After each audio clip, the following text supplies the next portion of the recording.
Ni kwa nini hakuna misa takatifu siku ya Ijumaa Kuu tofauti na siku zingine za mwaka wa kiliturujia? Siku ya Ijumaa Kuu sio tu hakuna misa, bali kanisa haliadhimishi masakramenti isipokuwa sakramenti mbili ambazo ni sakramenti za uponyaji.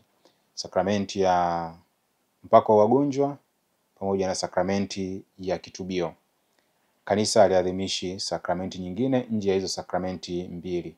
Na zenyewe ni kwa sababu tu ya umuhimu wake, kwamba waamini wasingoje sana kabla hawajaponywa kiroho, hasa wale ambao tunaweza tukasema hao ni wagonjwa hapo kitandani. Kanisa linawakimbilia ili kusudi liweze kuwaponya na kuwafariji katika maumivu yao. Kwa hiyo kuhusu na misa takatifu, kanisa haliadhimishi misa takatifu kwa sababu Kristo mwenyewe ambaye ni chanzo na kilele cha masakramenti ndani ya kanisa anakuwa amelala katika mauti.